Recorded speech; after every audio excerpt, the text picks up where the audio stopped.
To open this session and to set the scene, we have Deidre Brooks, who manages the Energy Systems branch. Deidre will provide an update on the GSWA CO2 Storage Atlas. Good morning, everyone.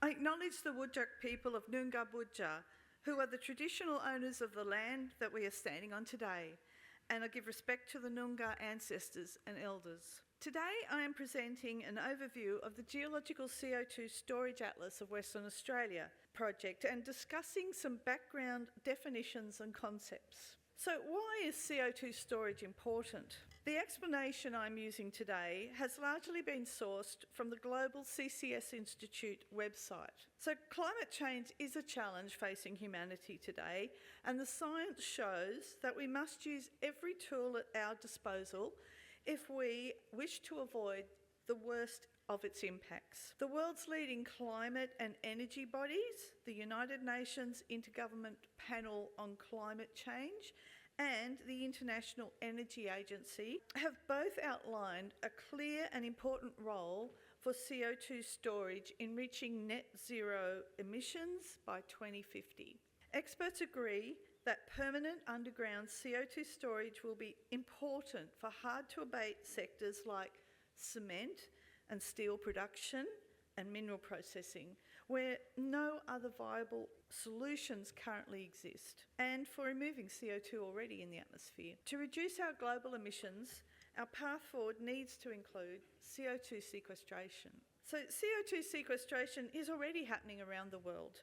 There are currently 29 operating facilities with a cumulative capture capacity of nearly 40 million tonnes per annum, equivalent to taking nearly 8 million cars off the road. There are now over 100 facilities across all stages of development and across a range of sectors, but much more needs to be done. So CO2 capture and storage is also known as carbon capture and storage, which is often shortened to CCS. So I'll use those terms interchangeably in the talk. CO2 sequestration basic principles is shown here with CO2 captured at the power plant or industrial facility over here, then transported to the areas with the right geology for injection deep underground.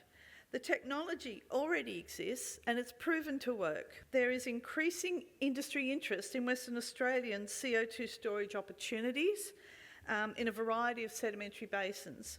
There is currently one active project, the Gorgon CCS project, which has permanently stored over 10 million tonnes of CO2 so far. As Michelle said earlier this morning, DMIRS is actively working on the regulations to support the new greenhouse gas legislation.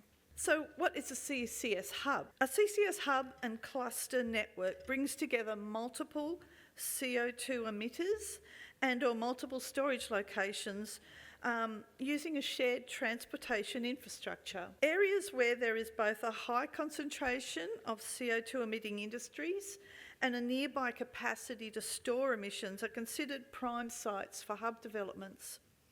CCS hubs are the central collection or distribution points for CO2. Hubs could be located at the capture end or the storage end, or a multi-user pipeline, or both.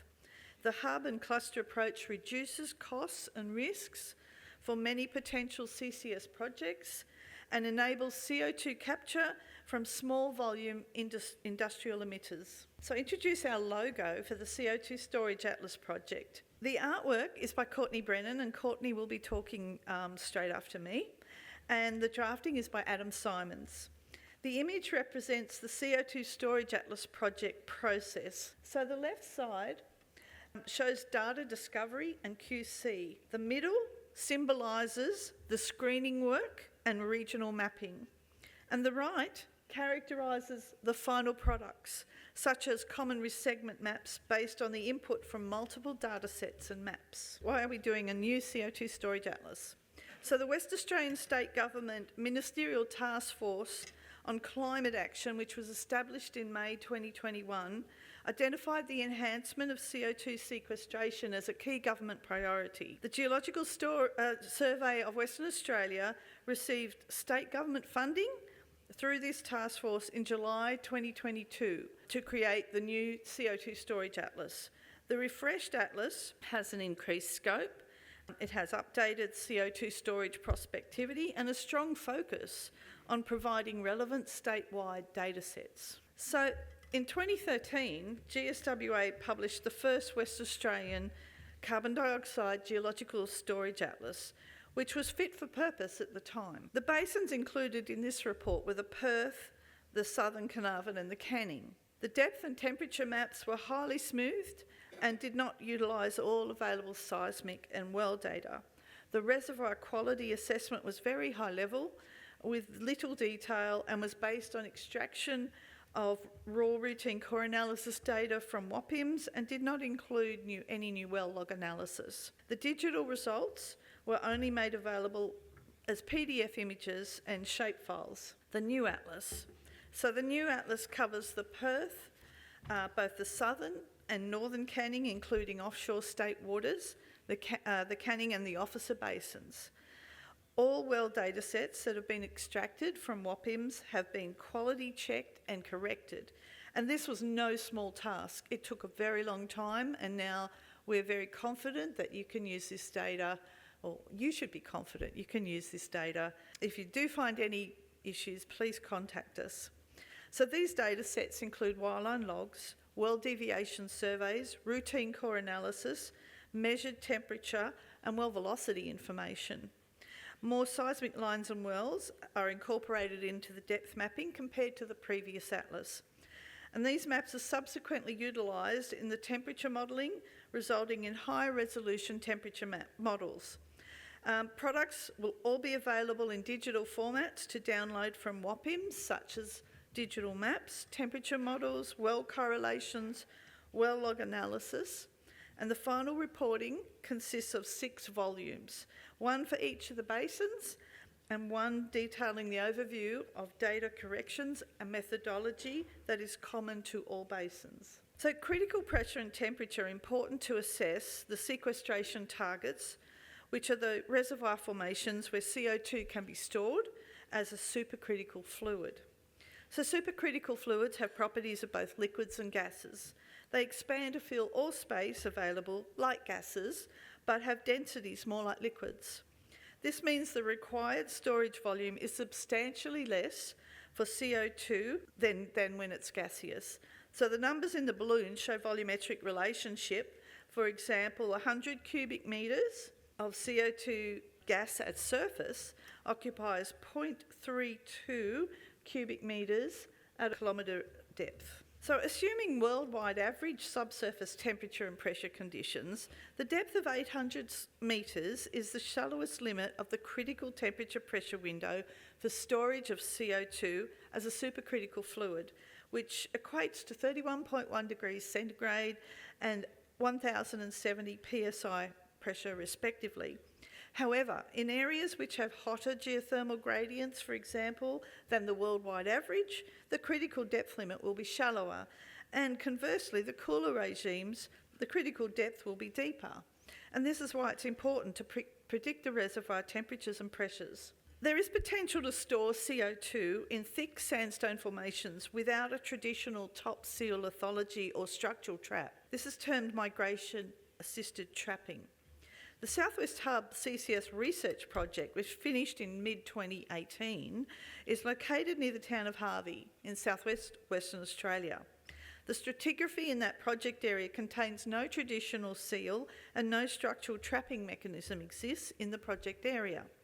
Modelling of potential future CO2 plume migration in this region predicts that approximately 45% of the CO2 is residually trapped within the pore spaces, as shown here, and 55% is contained due to solubility trapping within the formation waters, shown here. Basin screening. So basin screening is a term used to describe the methodology to screen out areas unsuitable for CO2 sequestration within sedimentary basins through interpretation of multiple data sets, and conversely, highlight areas that are prospective for CO2 sequestration. Geotechnical data sets used in basin screening and the subsequent site selection processes can include geology, geophysics, petrophysics, reservoir engineering, geochemistry, and geomechanics. So much has been published in recent years on how best to screen basins for CO2 storage prospectivity. As you can see on this slide, unlike hydrocarbon exploration, CO2 storage prospectivity is strongly influenced by the location of emission sources, existing infrastructure and land use, as well as regional geology. Our atlas focuses on the subset of the geological data that's required for basin screening, and we are finding and compiling geological data that complement assessment of critical pressure and temperature, capacity and containment. So this diagram shows the screening process from initial basin screening to highlight prospective areas to eventual injection operations. So each step in the pyramid represents increasing technical maturity. The CO2 Storage Atlas focuses on the basin screening at the bottom here. What is the status of the CO2 Storage Atlas project? So data discovery, QC and correction has been completed for all necessary well and seismic data. The stratigraphic framework, which includes interpretation of formation tops in wells and compiling well correlations, these are essentially complete for the Canning and the Northern Carnarvon basins, and after peer reviews they will be uploaded to WAPIMS. So most formation picks are complete in the other basins, ready for input into the well correlations. GSWA recently obtained EIS funding to acquire new palynology for selected wells in the Perth Basin.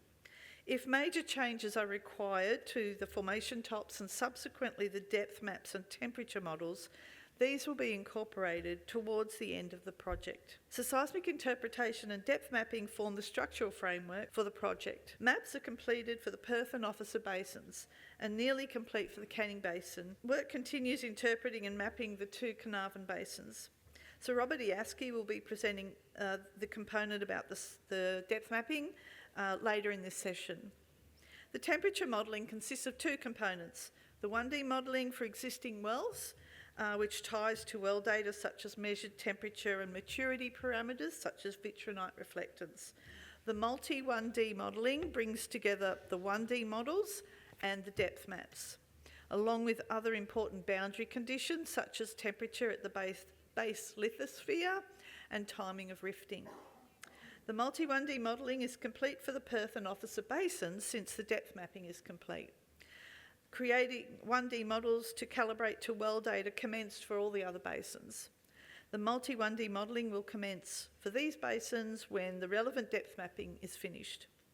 So Courtney Brennan will discuss both the temperature modelling and touch briefly on the stratigraphic framework. And the reservoir analysis is led by Julie Cass and includes determination of regional porosity and net to gross trends, using well log analysis and Python scripting, and Julie will showcase these techniques to you today. What is WAPIMS? WAPIMS stands for the West Australian Petroleum and Geothermal Information Management System.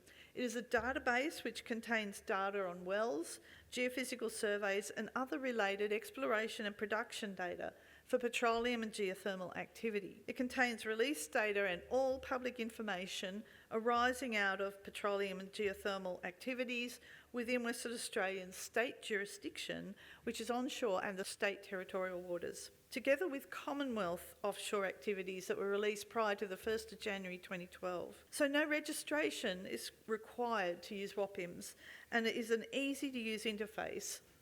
A form to request viewing and sampling of physical data, samples from wells such as core or thin section slides, is available via the webpage. The remit of WAPIMS is expanding, with the recent legislative changes to allow CO2 sequestration and exploration for natural hydrogen within Western Australia. So all digital data released today is available to download from WAPIMS.